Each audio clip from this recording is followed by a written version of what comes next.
तुम्हारे घर में देर से उठना तुम्हारे ससुर जी के दिमाग को हिला देता है, तो कोशिश करना कि तुम 8 बजे ही जाग जाया करो। और दूसरी बात बहुओं, मुझे कहने में अच्छा तो नहीं लग रहा है, वो मेरे घर की पहली और बड़ी बहू है, लेकिन फिर भी मैं तुम्हें बता देती हूँ। तुम दोनों ने अपनी जेठानी को देखा नीचे, उस गूंगी औरत को? उससे ज्यादा नहीं बोलना, न ही उससे घुलना मिलना, क्योंकि वो परिवार को तोड़ने वाली औरत है, जोड़कर रखने वाली नहीं, समझ आया? वो नीचे जो थी वो हमारी जेठानी थी। क्यों माँ जी, ऐसा क्या किया उन्होंने जो आप उन्हें घर तोड़ने वाली बोल रही हैं? समझ नहीं आता है क्या, या पहले ही दिन में मेरी डांट सुनने का शौक चढ़ रहा है? मैंने कहा ना कि तुम उससे ज्यादा बात नहीं करोगी तो बस नहीं करोगी, समझ में आ गया तुम्हें? अब चुप करो, जरूरी नहीं कि बाल की खाल को ही नोचा जाए, बड़े लोगों की बातों को यूं ही भी मान लेना चाहिए। शारदा की बात को सुनकर बहुएं चुप हो गईं। वो अभी अभी ही घर आई थी, तो वो समझ नहीं पाए कि वो क्या बोले। अपनी सास की बात को उन्होंने मान लिया। दोनों बहुएं अपनी सास की बात को सुनकर अपने अपने कमरों में चली गईं। बेचारी पूनम रसोई में ही थी। चलो, ये रसोई भी साफ हो गई। ये क्या, सुबह के 3 बज गए और मैं अभी तक रसोई में ही हूँ। जल्दी से जाकर सो जाती हूँ, सुबह को जल्दी भी उठना है। सिवाय घर में पूनम के कोई जागा हुआ नहीं था। वो अपने कमरे में गई, जिसके बाद वो जमीन पर ही सोने को लेट गई। उसका पति बेड पर सोता था और वो खुद जमीन पर सोया करती थी। ऐसे ही अगली सुबह, ए पूनम, पूनम। क्या हुआ? मुझे देर हो गई है क्या? हुई नहीं है, लेकिन गूंगी हो जाती। वो तो शुक्र है कि मैं जाग गया तो तुम्हें जगा दिया। तुम क्या गूंगी के साथ बहरी भी हो गई हो? संजय की बात का पूनम ने कोई जवाब नहीं दिया। वो उठकर बस तैयार हो गई, जिसके बाद वो नीचे आ गई। नीचे नई बहुओं की पहली रसोई की रस्म की तैयारी चल रही थी। माधव, अपनी बहन को तो फोन करके बुला ले। Okay mom. नमस्ते माँ जी। नमस्ते सभी को। नमस्ते नमस्ते। इसको तो पीछे वाली को कोई तमीज ही नहीं है कि बड़ों को कैसे आदर किया जाता है। अरे अब क्या बुत बनी खड़ी ही रहोगी? यहाँ मैं, माँ जी आती हूँ जी, बताइए। जा, मेरी बहुओं के लिए पहली रसोई बनाने के हिसाब से रसोई को साफ कर दे। जी। पूनम बिल्कुल एक कठपुतली की तरह थी। उसके घर वाले उससे जो कुछ करने को बोलते थे वो कभी मना नहीं करती थी, बस उनके इशारों पर नाचती रहती थी। ऐसे ही आज भी वो चली गई और जल्दी जल्दी से कर देती हूँ, कहीं मेरे ऊपर फिर से डांट न पड़ जाए। वाह, रसोई तो काफी अच्छी है और ये तो काफी साफ भी लग रही है। तो आप क्यों मेहनत कर रही हैं भाभी? अरे तुम यहाँ क्यों आ गई दिव्या और दीपिका? सोचा आपकी मदद ही कर दे। बस, कोई जरूरत नहीं है इस गूंगी की मदद करने को सोचने की भी। बात समझ आई? चल गूंगी, चुपचाप खाना बना। खाने में खीर, पूरी, सब्जी, हलवा और चावल बना देना और मेरी बहुओं से चम्मच चलवा देना, समझ आया?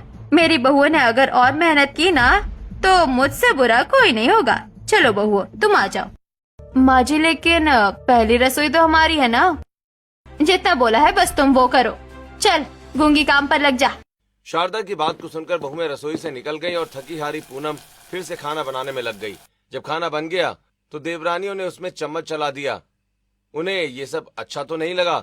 ऐसे ही दोपहर हो गई और अब सभी खाना खाने को बैठे हुए थे। रितेश और भूमि भी घर आ गए थे। अरे जीजा जी बैठिए। दिव्या और दीपिका, तुम दोनों भी बैठ जाओ बेटा। सभी बैठ जाओ सिवाय पूनम को छोड़कर। अरे भाभी को क्यों मना कर रहे हो? साले जी बैठने दो, इसके लिए जगह नहीं है। चलो खाना शुरू करो। गूंगी, चल सभी को खाना परोस। पूनम ने सभी को खाना परोसना शुरू किया। वो बेचारी कुछ भी नहीं बोलती थी। उसको देखकर उसकी देवरानियों को उसके ऊपर तरस आने लगा। बाबा, आपको क्या दे दूं? जो कुछ है सब दे दे गूंगी। कहाँ तो तेरे मुंह से कुछ निकलता नहीं है, और जब निकलता है तो ऐसी ही उल्टी बात। माफ कर दीजिए बाबा। बेचारी पूनम ने सभी को खाना परोसा और उसके बाद वो परोसते हुए रितेश के पास चली गई। जहाँ जाते ही उसके हाथ पांव सभी कांपने लगे। क्या बेकार की आवाजें निकालने जा रही हो? तुम शांति से खाना नहीं परोस सकती हो क्या? माफ कीजिए दीदी, बस निकल गया। पूनम ने किसी तरह खाना निकाल दिया, लेकिन काला अक्षर भैंस बराबर, ये कहावत तेरे लिए ही बनी हुई है पूनम। मैंने रसोई में छाछ भी तो खट्टी करने को बोला था, तूने लाकर क्यों नहीं रखी है? मैं लाती हूँ। पूनम रसोई में चली गई। उसके जाते ही रितेश का दिमाग काम करने लगा। चल रितेश, अब तेरी बारी है। अरे नहीं नहीं, अरे ये क्या हो गया? माफ कीजिएगा, मैं इसको साफ करके आता हूँ। रितेश ऐसे बोलकर साफ करने को उठा, लेकिन वो असल में रसोई में जा रहा था जहाँ बस पूनम थी। नमस्ते भाभी जी। कौन है? अरे हाँ, मैं पहचाना नहीं क्या? क्या चाहते हो? कुछ नहीं, बस आपके इन नरम नरम हाथों से अगर एक गिलास पानी मिल जाता तो। ये लीजिए। लाइए। छोड़िए मेरे हाथ को, छोड़िए, मैं कहती हूँ छोड़ो। भाभी इसमें को जरा मुझे सब्जी। दिव्या एकदम रसोई में आ गई, जिसकी वजह से रितेश ने पूनम का हाथ छोड़ दिया और उसके हाथ से पानी का ग्लास भी छूट गया। क्या हो रहा है यहाँ? और जीजू, आप तो बाथरूम गए थे ना? हाँ, वो मुझे प्यास लग रही थी तो मैं यहाँ आ गया। चलता हूँ। भाभी क्या बात है, आप कुछ परेशान लग रही हैं। मुझे बताइए, मैं आपकी बहन की ही तरह हूँ। नहीं, कुछ भी बात नहीं है, तुम चिंता नहीं करो, सब ठीक है। ठीक है। पूनम का चेहरा पूरा उतर गया था। दिव्या को शक सा तो हुआ, लेकिन उसने ज्यादा पूछताछ नहीं की। कुछ ही देर के बाद सभी खाना खाकर निपट गए। ऐसे ही बहुओं की शादी हुए अब 1 हफ्ता हो गया था। पूनम की कोई ऐसी बात सामने नहीं आई थी जिसकी वजह से ये जाहिर हो सके कि पूनम को घर तोड़ने वाली क्यों कहा गया। बहुएं उसको देखती थीं। माँ जी, ये लीजिए, आपकी दवाई का वक्त हो गया है। यही रख दे। जी, मुझे ऐसा क्यों लग रहा है कि बाबा नीचे किसी से कुछ बात कर रहे हैं। बाबा, क्या बात है? क्यों रे गूंगी, ये अखबार वाले को तूने पैसे नहीं दिए थे क्या? नहीं बाबा, मैंने दे दिए थे। रमेश भैया, जब आप पिछले महीने आए थे तो मैंने कहा था कि हमारे जागरण का अखबार चाहिए, कोई दूसरा नहीं, और उस वक्त मैंने आपको ज्यादा पैसे दिए थे, तो अब इस महीने के हम पैसे नहीं देंगे। अरे हाँ, बहू रानी, मैं भूल गया था। भाभी कितनी समझदार है, सभी का कैसे ख्याल रखती है, लेकिन पता नहीं क्यों घर वाले इनको घर जोड़ने वाली नहीं तोड़ने वाली बुलाते हैं। शेफाली, तुम्हारे कॉलेज में कल प्रैक्टिकल है, तुम बताओ कि तुमने अपनी फाइल बना ली है क्या? क्यों हेडमास्टर ने आपको बताया क्या किसी ने कि कल प्रैक्टिकल है या कुछ और है? वो तुम्हारे फोन पर मैसेज आया था, चेक करो। ओह नो, ये तो सच में ही है। अरे नहीं, अब मैं क्या करूं? मैंने तो फाइल के अंदर अभी एक भी वर्ड नहीं लिखा है। भाभी, अब आप ही मेरी फाइल बनाओ, मैं आपको देती हूँ। हाँ, और कल तक मुझे वो हर हाल में पूरी चाहिए। पूनम को शेफाली अपने कमरे में ले गई, जहाँ उसने ढेरों पेजेस लिखने को दे दिए। अभी शेफाली की फाइल पूनम बना ही रही थी कि तभी वहाँ उसकी देवरानियां आ गईं। क्या कर रही हो भाभी? कुछ नहीं। देखने से तो लग रहा है कि ये कॉलेज का काम है, चलो हम भी करवा देते हैं। दोनों बहुएं पूनम की मदद करने को बैठ गईं। दिव्या और दीपिका पूनम से बात करना चाह रही थीं। भाभी, आप कितनी पढ़ी हुई है? मैं, छोड़ो, क्या मिलेगा जानकर। आपका इंटरेस्ट किस चीज में है? मेरा किसी चीज में नहीं रहा। अच्छा, पर ऐसा क्या हुआ था? कुछ नहीं।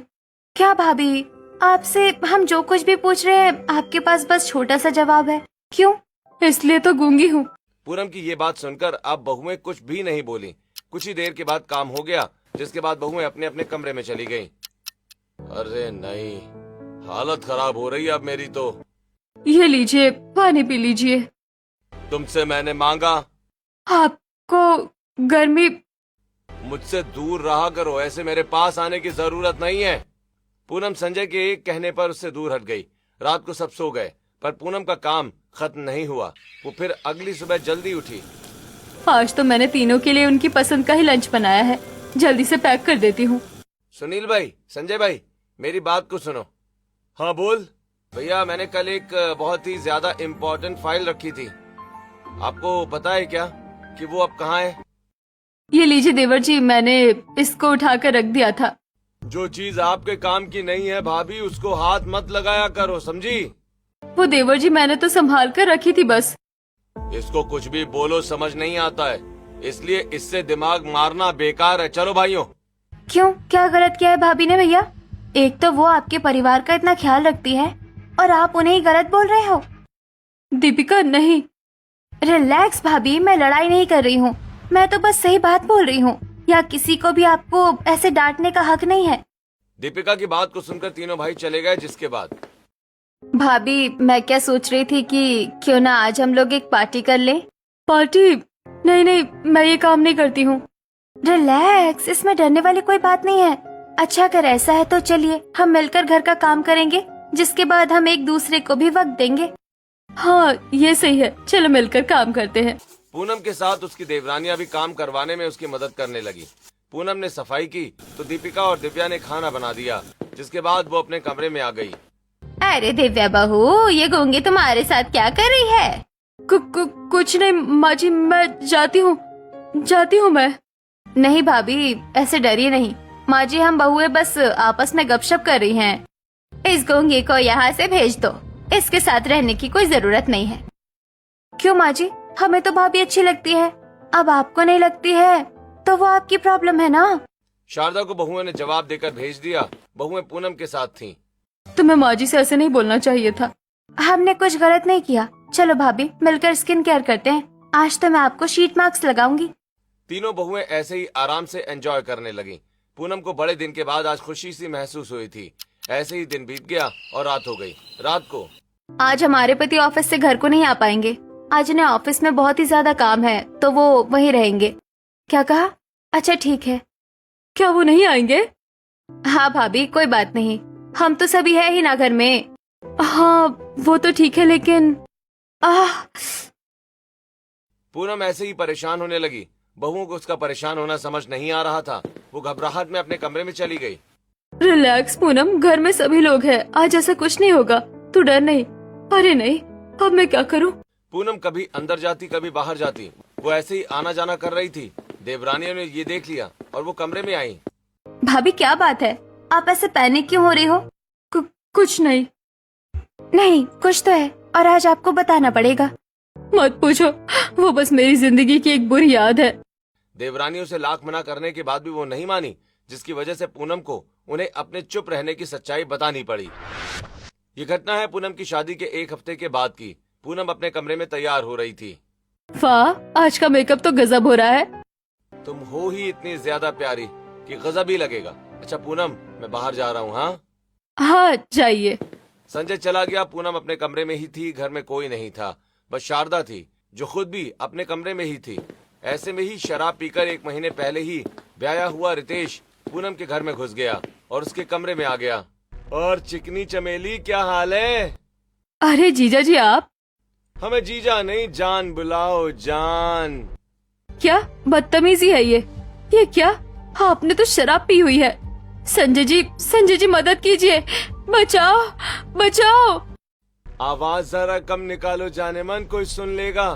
छोड़ो मुझे, बचाओ बचाओ। पूनम चिल्लाते हुए भागी। उसकी आवाज को सुनकर बाहर गया हुआ संजय और बाकी के घर के सदस्य वहां आ गए। पूनम भागते हुए अपनी सास से लिपट गई, जिसके बाद माँ इस आदमी ने मैं बता भी नहीं सकती हूँ कि इसने क्या किया। क्या किया? हाँ माँ मुझे ही मार रही है, जबकि मेरी कोई गलती नहीं है। क्यों बे, क्या किया तूने? रितेश बेटा, संजय छोड़ दे इसको। ये तेरी बहन का सुहाग है। उसका हफ्ते 10 दिन पहले ही बसा हुआ घर उजड़ जाएगा, तो छोड़ दे इसको। अच्छा तो ये बात है। अरे आप सभी लोगों की सोच ही छोटी है। आपको क्या लगता है कि मैं अपनी पत्नी को छोड़कर इसके पास आऊंगा? एक हफ्ते के बाद भूमि का जन्मदिन है। मैं तो उसके लिए इनसे कुछ डिस्कस करने आया था, क्योंकि ये भी नई है और मैं भी। लेकिन थू, आजकल की ये दुनिया। रितेश की झूठी बातों में सभी आ गए। और मेरी बेटी का घर तोड़ना चाहती थी, पागल लड़की। संजय इसको समझा दे, आइंदा अगर इसने अपने मुंह को खोला तो मुझसे बुरा कोई नहीं होगा। बस वो दिन है और आज का दिन है, मैं गूंगी हो गई। सब कुछ सुनते हुए समझते हुए बस मुझे झेलना पड़ा और पड़ता रहेगा। मेरे पति का मेरे ऊपर से विश्वास उतर गया, सब बदल गया। भाभी आपने सब कैसे झेल लिया? आप कमजोर नहीं हो। कमजोर नहीं हूँ, लेकिन मजबूर हूँ। मेरे मायके वालों ने कर्जदार होकर मेरा ब्याह करवाया और अब मैं यहाँ से कहीं नहीं जा सकती हूँ, चाहे अब मैं चाहूँ या ना चाहूँ। पूनम की बात को सुन के दोनों बहुओं को समझ नहीं आया कि अब वो क्या बोले। लेकिन लेकिन आप चिंता नहीं कीजिए। सच कितना ही कमजोर और छोटा क्यों ना हो, 1000 झूठ को भी खत्म कर देता है। जीजू का भी असली चेहरा सामने आ ही जाएगा। बहुओं ने ऐसे ही पूनम को समझाया और वो उसके डर की वजह से सारी रात उसके साथ ही रही। जैसे ही अगला दिन आया तो भूमि और रितेश दोनों आ गए। हेलो मम्मा। अरे माँ की याद आती है तुझे? बाबा का क्या?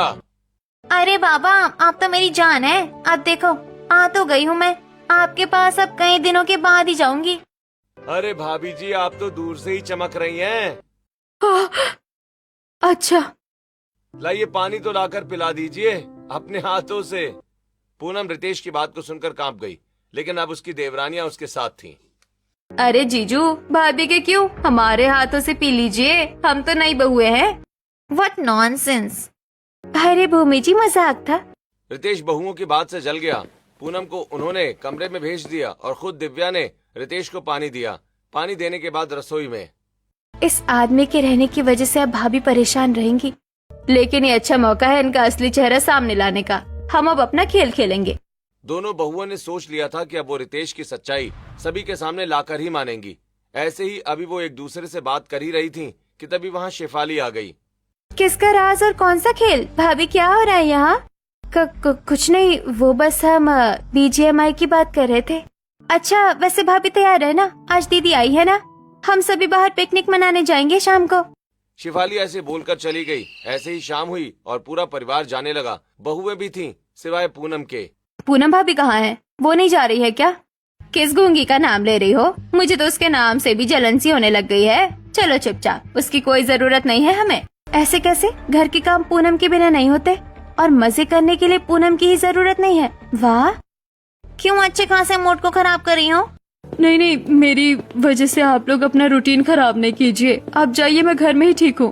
भाभी, पूनम ने अपना मन मार लिया जिस तरह वो मारती ही थी, और वो घर में ही रुक गई। सभी लोग बाहर पार्क में पिकनिक मनाने चले गए थे। अरे वाह, ये गार्डन तो बड़ा ही अच्छा है। रात को भी अगर किसी को पिकनिक करनी हो तो यहाँ कर सकता है, क्योंकि इसमें लाइट्स है। सही कहा, लेकिन पता है अब मेरा मन कोल्ड ड्रिंक पीने का हो रहा है। यहाँ बाहर ही एक दुकान है ड्रिंक का, हम लाते हैं। दीपिका और दिव्या दोनों बाहर आ गईं। अभी वो पार्क से बाहर आई ही थीं कि तभी वहाँ उन्होंने रितेश को देखा, जो कि एक लड़की के साथ था। हाँ हाँ रिद्धिमा मेरी जान, मैं समझ गया। प्रॉमिस अब ऐसा नहीं करूँगा। अबे तेरी तो! भाभी देखो, ये जीजा जी तो एक नंबर का ठरकी आदमी है। जो इसने हरकतें की है वो कोई सही आदमी कर ही नहीं सकता है। इसकी फोटो ले ले। बहुआ ने रितेश की फोटो ले ली, जबकि उसको कुछ पता भी नहीं चला।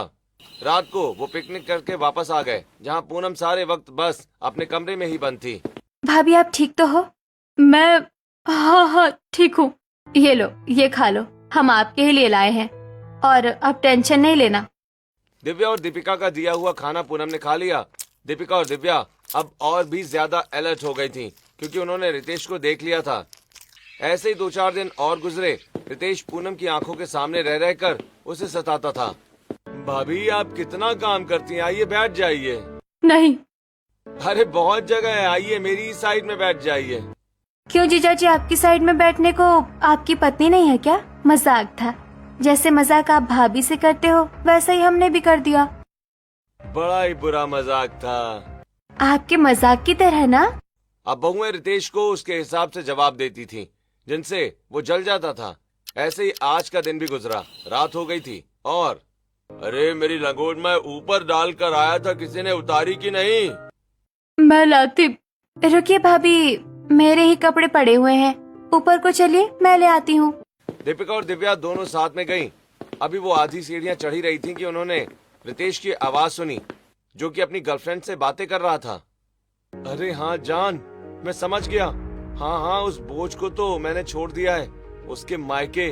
कल का मेरा दिन तुम्हारे नाम, ठीक है ना? हाँ मैं आ जाऊंगा जान।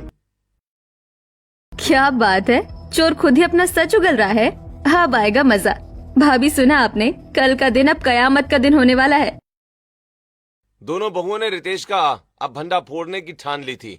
उन्होंने किसी को कुछ नहीं बताया और ना ही रितेश को ये जाहिर होने दिया कि उन्होंने सब कुछ सुन लिया है।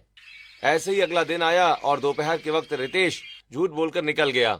भूमि मुझे ना यहाँ इतना कंफर्ट नहीं लगता है, मैं कुछ देर को आराम करने को घर जा रहा हूँ। ठीक है डियर। भूमि से बोलकर रितेश चला गया। दोनों बहुओं ने उसके फोन में लोकेशन पता करने की ऐप डाउनलोड कर दी थी। कुछ देर के बाद उन्होंने जब देखा तो रितेश की लोकेशन एक होटल की आई। भाभी चलो, अब हमारी बारी है। ठीक है, चलो दिव्या चलते हैं। दोनों देवरानियां एक दूसरे के साथ मिलकर चली गईं और उसी होटल पहुंची जहां रितेश था। उसके साथ एक लड़की रिद्धिमा भी थी। दोनों ने वहां जाकर उसको रंगे हाथों पकड़ लिया। जीजा जी, एक टेप और आपका वीडियो वायरल। तुम यहाँ कैसे आ गई? आपके पापों का घड़ा फोड़ने।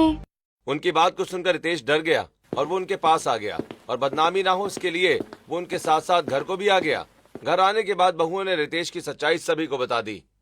रितेश, क्या है ये सब? आपके पति आपको धोखा दे रहे हैं, और आज से नहीं, जिस दिन से शादी हुई है तभी से। दिव्या दीपिका ने ऐसे बोलकर रितेश के फोटो और वीडियो सभी घर वालों को दिखा दिए। ये सब देखकर सभी के पांव तले जमीन खिसक गई। ये क्या है? अरे नहीं नहीं मम्मी जी, ये लोग झूठ बोल रही हैं, ये एआई है। और कितना झूठ बोलोगे? यही सच्चाई है। आपने अपनी बहू का मुंह तो बंद करवा दिया, लेकिन इस आदमी की हरकतों पर कोई रोक नहीं लगाई। अब भुगतिए। संजय को इतना गुस्सा आया कि रितेश को उसने कॉलर पकड़ के खूब पीटा और पुलिस को कॉल किया। और मारो भैया इसे, और मारो। ये इंसान इसी के लायक है, मुझे नहीं रहना इसके साथ। कुछ ही देर में पुलिस वहां आ जाती है और रितेश को पकड़ के ले जाती है, लेकिन अब पूनम के आंसू नहीं रुक रहे थे। चुप हो जा मेरी बच्ची, चुप हो जा, हम बहुत बुरे हैं। मुझे माफ कर दो पूनम, तुम्हारा पति होने के बावजूद भी मैंने तुम पर भरोसा नहीं किया। हम तुझे कितना बुरा समझते थे और हरामखोर वो था। बहू, हमें माफ कर दे। मैं बर्बाद हो गई।